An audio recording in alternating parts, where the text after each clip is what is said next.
The deck guns were already awake long before the sun was, at 7:42 a.m.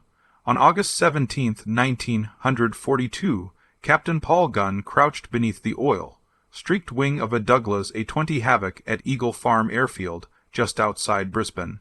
Sparks rained in front of him as mechanics welded 50 caliber machine guns into the bomber's nose, sealing over what used to be the bombardier's seat. Gunn watched in silence. 43 years old, 21 years in the Navy. A decorated officer whose wife and 4 children were now prisoners in Manila, somewhere behind Japanese bars he could not reach. But the war wasn't waiting for rescue missions. The 5th Air Force was burning through aircraft faster than Washington could ship replacements. In July alone, the 3rd Attack Group lost 11 A-20s trying, and failing, to hit Japanese convoys from high altitude. Bombardiers couldn't land a clean strike on moving ships, and when the pilots took their planes lower for accuracy, Japanese deck gunners tore them apart. Now the solution was brutal, improvised, and untested. Turn the bomber into a gunship, remove the bombardier, add firepower, get close.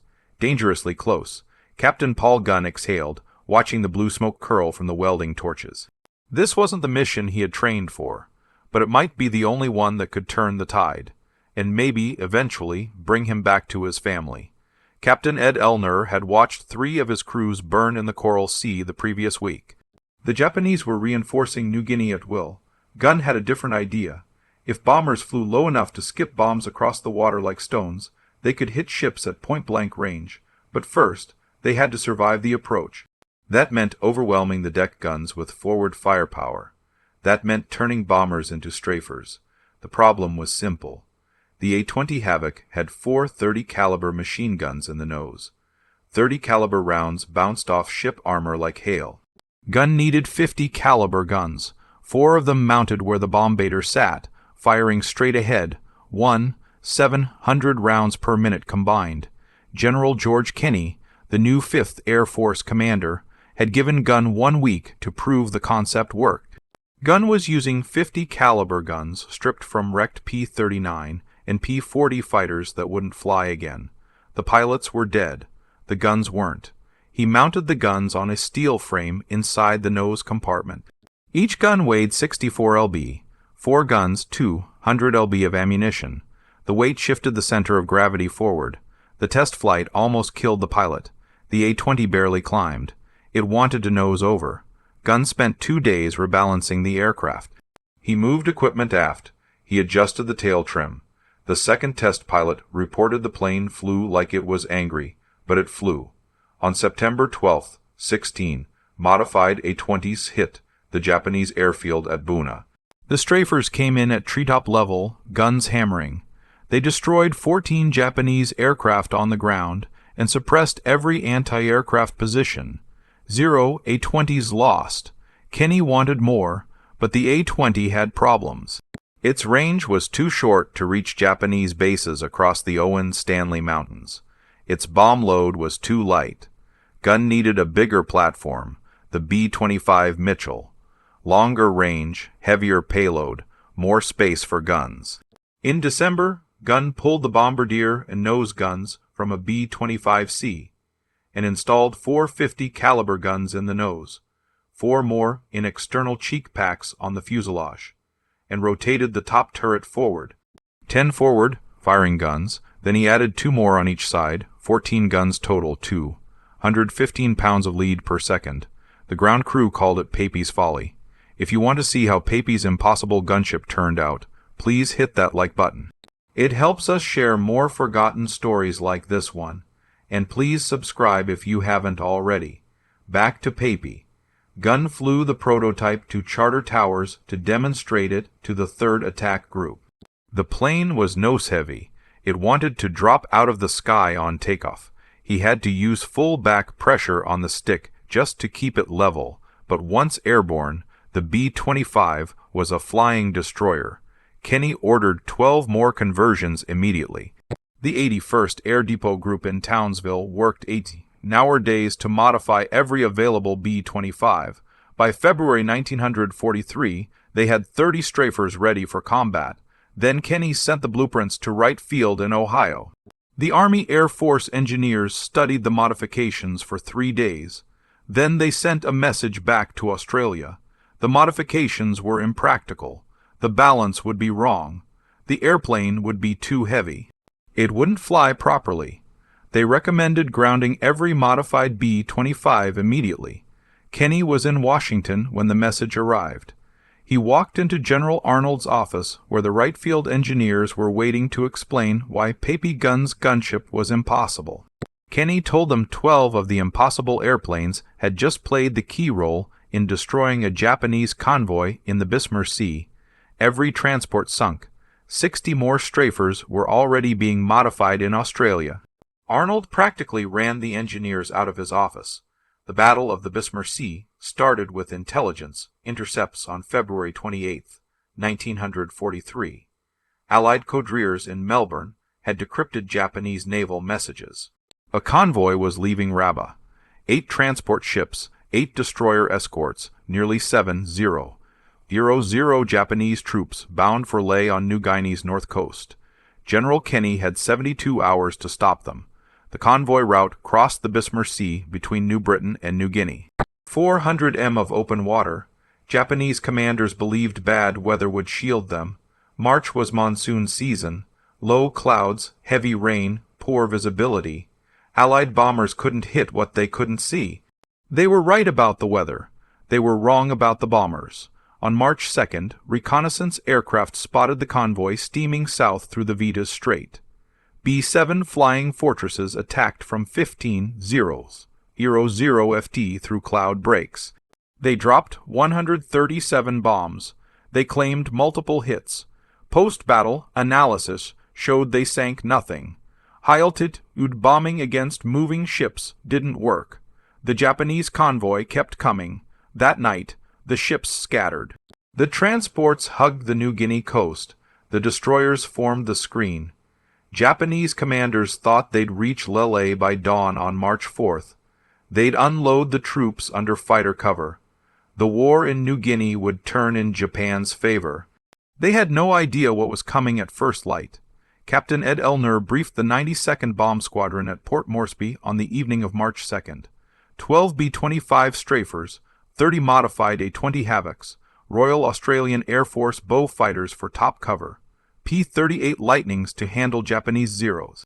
The strafers would attack at masthead height 50 FT above the water, gun range point blank. The plan was simple. Overwhelm the deck guns with concentrated firepower. Skip bomb the ships while they were stunned.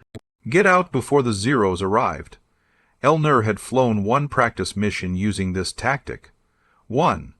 His navigator asked what happened if the strafer took fire in the approach.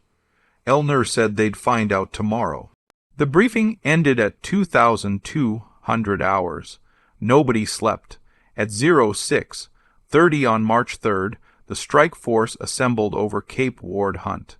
137 aircraft. B-7s would attack first from altitude to draw the defensive fire high. Then the strafers would come in low. The Japanese convoy was 70 mi northwest of Lae when the B-7s arrived. The heavy bombers attacked through scattered clouds. The transports opened fire with every gun. The sky filled with black puffs. One B-7 took flak damage and turned back. The rest pressed the attack. Then the strafers arrived. Elner led the B-25s in from the southeast at wavetop height. 14 forward. Firing guns per aircraft, 168 guns total across 12 strafers. They came in line abreast, a wall of firepower 300 wide. The Japanese crews on the transport Kyoku Simaru saw them at 2 mi. The ship's captain ordered hard to starboard, too late. The B-25s opened fire at 800 wide. The 50 caliber rounds walked across the water like a chainsaw. They hit the ship's superstructure, shredded the bridge, killed the anti-aircraft crews before they could traverse their guns.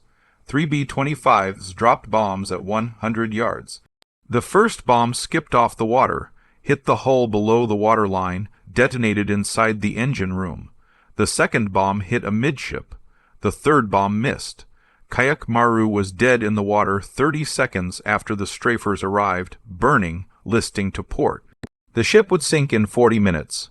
and that was just the first transport the transport Tio Maru tried to run. The captain pushed the engines to full speed, 15 knots maximum. The B-25 strafers were doing 240 knots. The math was simple. 4 strafers bracketed Tio Maru from both sides. The 50 caliber streams converged on the deck. The anti-aircraft crews died at their guns. The bridge windows shattered. The ship's executive officer took 3 rounds through the chest. The captain lasted another 10 seconds before a burst cut him down. The strafers dropped 8 bombs total. 5 hit. The ship broke in half. Japanese soldiers were below decks when the hull split. Most never made it topside. The transport sank in 6 minutes. Survivors jumped into the Bismarck Sea wearing full combat gear. The packs dragged them under. Australian bow fighters strafed the decks of the destroyer Shikami as it tried to screen the transports. The destroyer's anti-aircraft fire hit one bow fighter. The Australian pilot kept coming. His forward guns rad the destroyer's deck from bow to stern. The Japanese gun crews went down. When the B-25 strafers arrived, Shikami had no defense. 3 strafers attacked from different angles. The destroyer tried to turn into the attack. Too slow. Bombs hit port side, starboard side, and amidships. The destroyer didn't sink immediately, but it was finished. Dead in the water, fires spreading, the crew abandoned ship 2 hours later. By 0 hours on March 3rd, the Japanese convoy was scattered across 40 square miles of ocean, 5 transports sinking or burning, 2 destroyers crippled. The remaining ships tried to make flay. They didn't make it.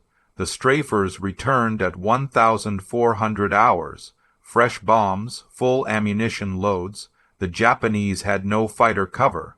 The Zeros had landed at Lele to refuel. They were on the ground when the second wave arrived.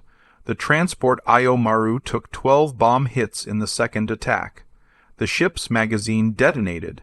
The explosion was visible from Port Moresby, 130 m away.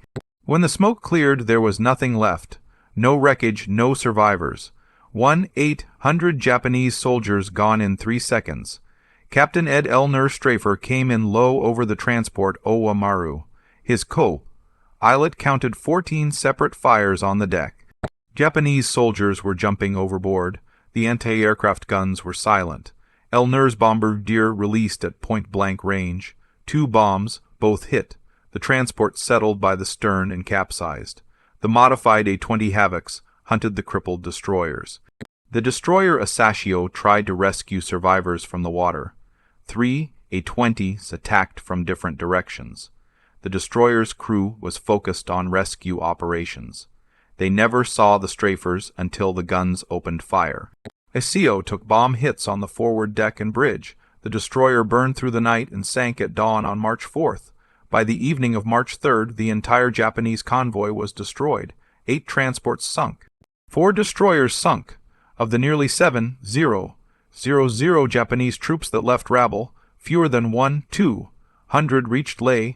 2,700 were rescued and returned to Rabble. The rest died in the Bismarck Sea. Allied losses: 4 aircraft, 1 B-7, 3 P-38s, 13 air crew killed.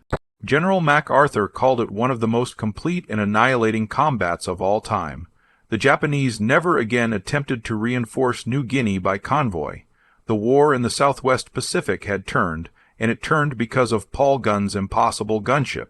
Back in Australia, the Wright field engineers were drafting their formal report explaining why the B-25 modifications couldn't possibly work.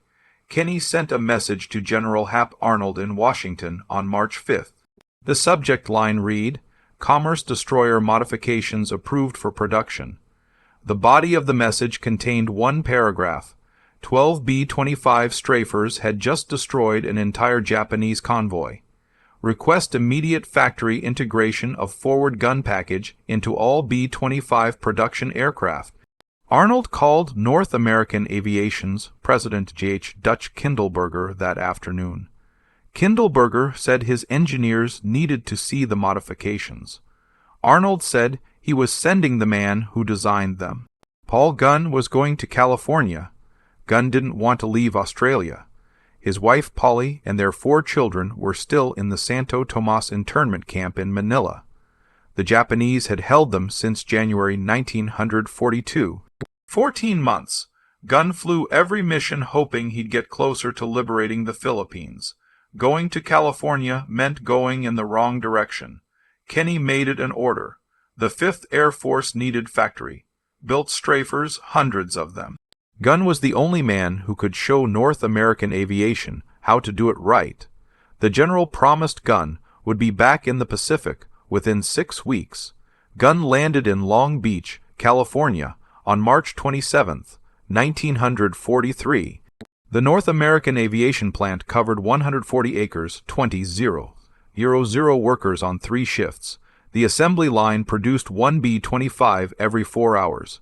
The factory engineers studied Gunn's hand, drawn blueprints. They asked about stress calculations. Gunn said he didn't have any. They asked about wind tunnel testing.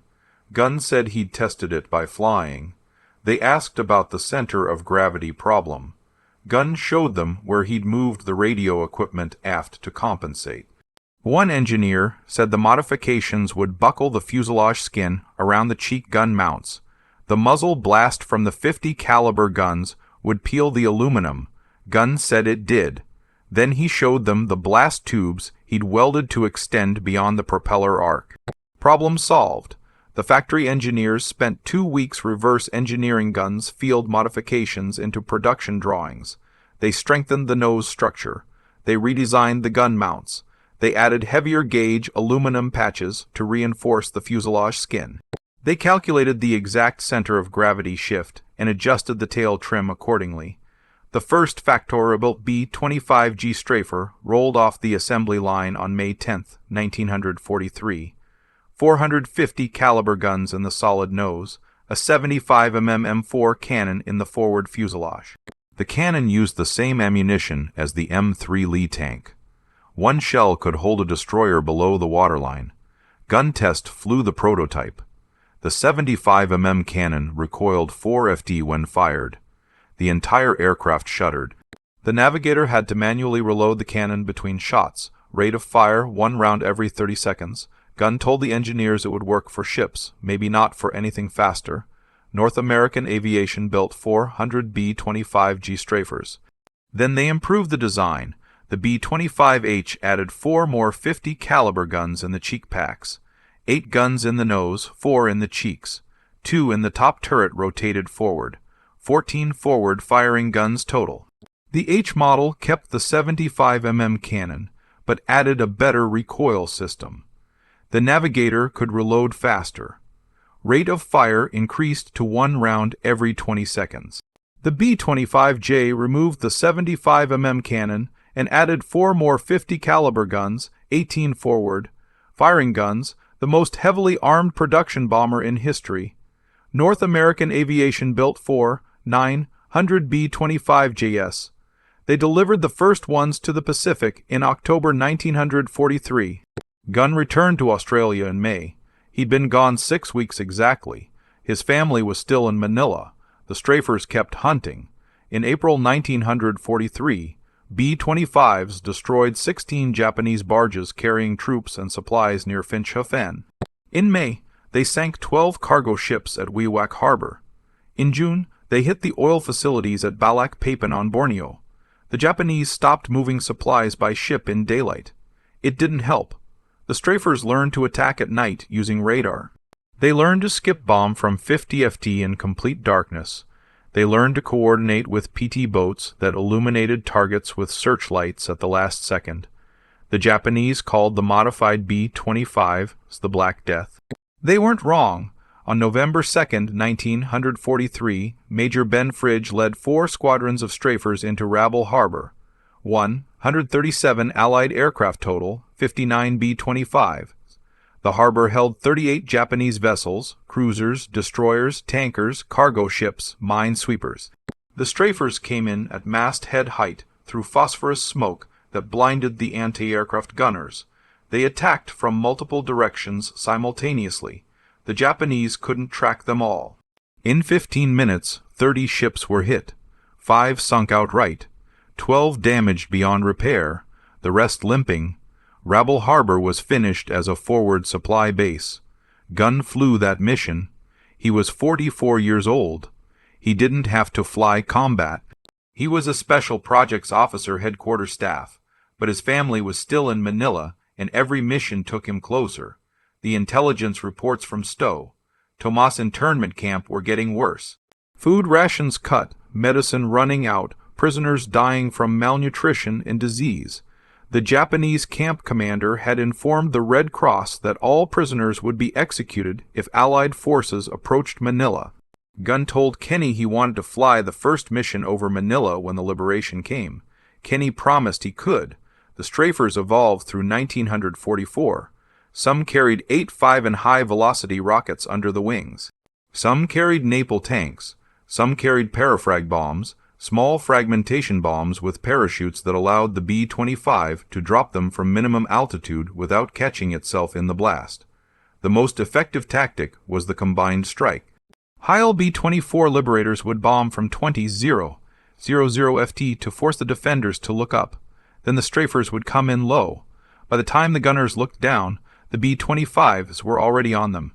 In the first 8 months of 1944, 5th Air Force strafers destroyed 947 Japanese aircraft on the ground. They sank 273 ships. They killed an estimated 38,000 Japanese soldiers. The modified B-25 had become the decisive weapon in the Southwest Pacific Campaign. Gunn added his own modifications as the war progressed. He mounted additional fuel tanks to extend the range. He improved the gun cooling systems. He developed new ammunition loading techniques that increased the rate of fire. Some B-25s in the Pacific carried modifications that existed nowhere else because Gunn had invented them the night before a mission. Other theater commanders wanted strafers. Kenny sent them blueprints. The Mediterranean Theater modified B-25 for anti-shipping missions against German convoys supplying North Africa. The China-Burma-India Theater modified B-25 to attack Japanese supply lines along the Burma Road. The concept gun had proven in Brisbane spread across every combat zone. On October 20th, 1944, American forces landed at Lee in the Philippines. The liberation of Manila was 3 months away. Gunn's family had been in captivity for nearly 3 years. He was flying multiple missions every day now. He told his crew chief he wouldn't stop until his family was free. Then the Japanese bombed Takaban Airfield. The Japanese bombers hit Takaban Airfield on November 27, 1944 at 0330 hours. 56 aircraft. Mitsubishi G-4M Betty bombers escorted by Zero fighters. They came in low from the north. The radar operators saw them too late. Gunn was in the operations tent reviewing mission plans for the morning strike when the first bombs hit. The tent was 200 D from the main runway, too close. The blast wave knocked him off his feet. Shrapnel tore through the canvas walls. A fragment hit Gunn in the left leg. Another hit his shoulder. The medical officer found him trying to stand, blood soaking through his flight suit. Gunn said he needed to check on his aircraft. The doctor said he needed surgery.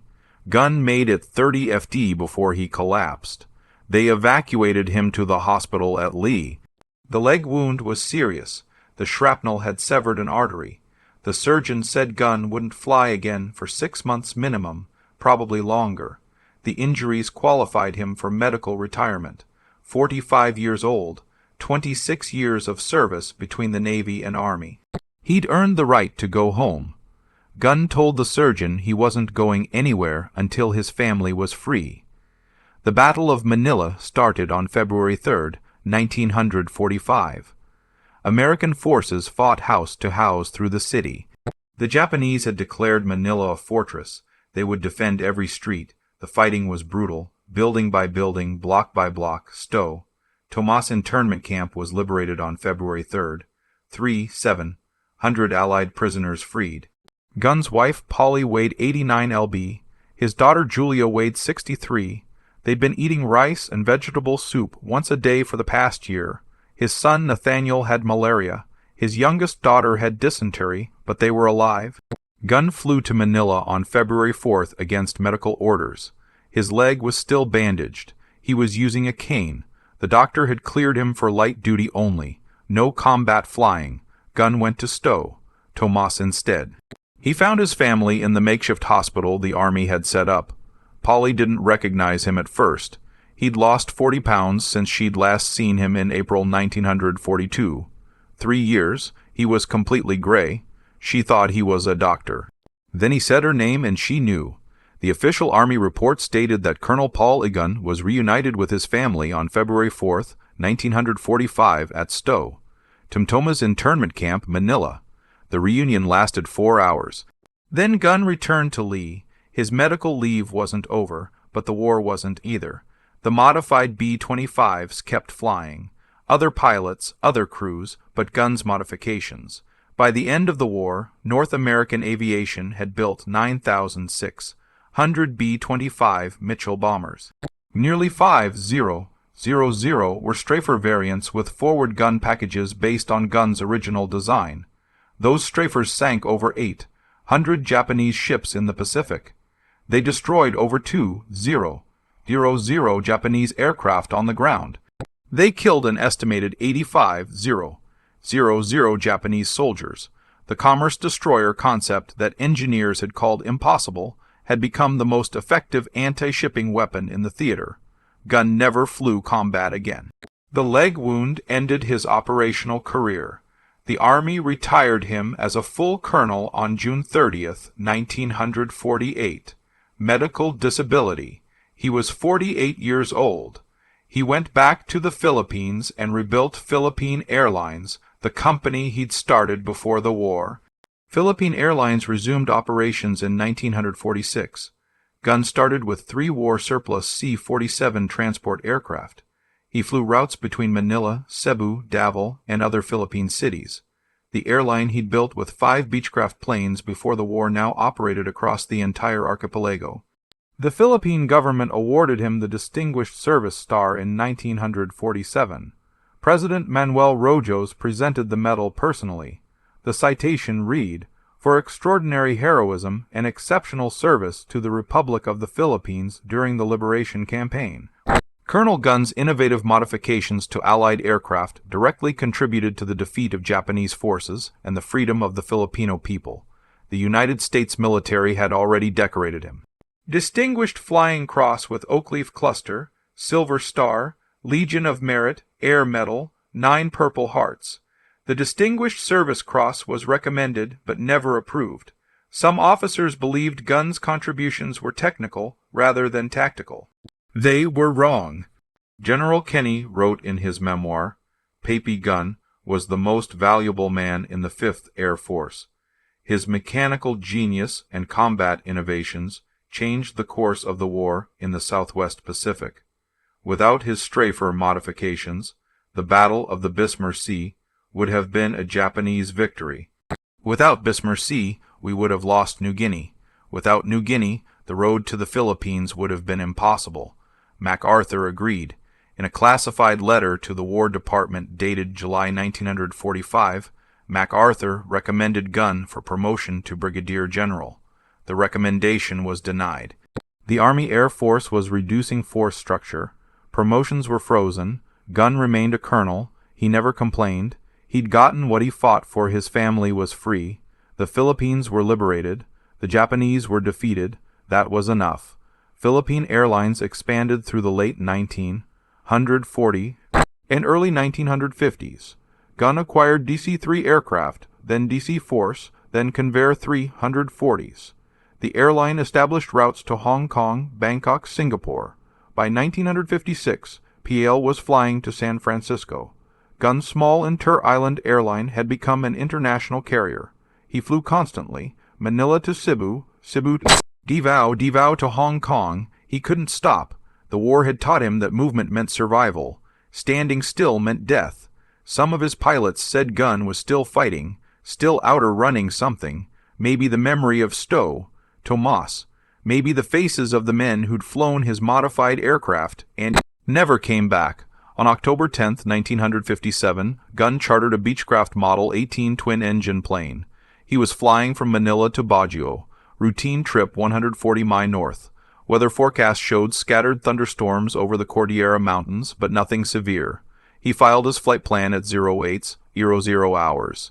Departure time 09:30, expected arrival 1,100 hours. The tower cleared him for takeoff at 09:28. The weather deteriorated faster than forecast. By 10:30, the Cordillera Mountains were socked in. Heavy rain, low visibility, turbulence. The Beechcraft's radio went silent at 10:47. Search and rescue team found the wreckage 3 days later on a mountainside near Baguio. The aircraft had flown into a storm cell. The pilots had tried to climb above it. The winds drove them into the ridge. Impact killed everyone instantly. Paul Irvin Gunn died on October 11, 1957. He was 57 years old, 58 in 1 week. The Philippine government gave him a state funeral. 6-0 people attended: American veterans, Philippine Airlines employees, former prisoners from Stowe. Tomas, General Kenny sent a wreath from the United States. The Manila Times published Gunn's obituary on October 12th. The headline read, "War Hero Dies in Plane Crash." The article mentioned his distinguished flying cross, his role in the Battle of the Bismarck Sea, his liberation missions over the Philippines, but it couldn't capture what he'd actually done. The numbers told part of the story. 50 B-25 strafers built with his modifications. 800 Japanese ships sunk. 20 aircraft destroyed on the ground. 85 enemy soldiers killed. Those were the official statistics, but the real impact was different. The strafer concept changed how air forces thought about bombers. Before Gunn, bombers dropped ordnance from altitude. After Gunn, bombers became multi-role weapons: strafing, skip bombing, close air support. The AC-130 gunship used in Vietnam was a direct descendant of Gunn's B-25 modifications. So was the A-10 Warthog. So was every modern attack aircraft with forward firing guns. North American Aviation hired Gunn as a consulting engineer in 1948. He worked on the B-45 Tornado jet bomber. He advised on gun mounting systems. He designed forward firing armament packages. The company paid him well. He gave most of the money to veteran organizations. His son Nathaniel joined the Air Force, flew B-52s in Vietnam. Retired as a colonel, wrote a book about his father titled Papy Gunn. The book was published in 1994. It sold 12,000 copies. Most people had never heard of Paul Gunn. The National Museum of the Pacific War in Fredericksburg, Texas, displays one of Gunn's original gun mounting drawings. The paper is yellowed. The measurements are handwritten in pencil. The sketch shows 450 caliber guns mounted inside an A-20 nose compartment. No stress calculations, no computer modeling, just the drawing that killed 80 Japanese soldiers in the Bismarck Sea. The Air Force Association inducted Gunn into the Air Force Enlisted Heritage Hall in 2008. The citation mentioned his innovations, his combat record, his influence on modern attack aviation. The ceremony was held in Washington. 3 of his grandchildren attended. Philippine Airlines still operates today. The airline flies to 42 destinations across Asia, Australia, and North America. The company headquarters in Manila has a portrait of Gunn in the main lobby. Most employees don't know who he is. If this story moved you the way it moved us, do me a favor. Hit that like button. Every single like tells YouTube to show this story to more people. Hit subscribe and turn on notifications. We're rescuing forgotten stories from dusty archives every single day. Stories about mechanics who saved thousands of lives with gun packages and field modifications. Real people, real heroism. Drop a comment right now and tell us where you're watching from. Are you watching from the United States, United Kingdom, Canada, Australia, the Philippines? Our community stretches across the entire world. You're not just a viewer.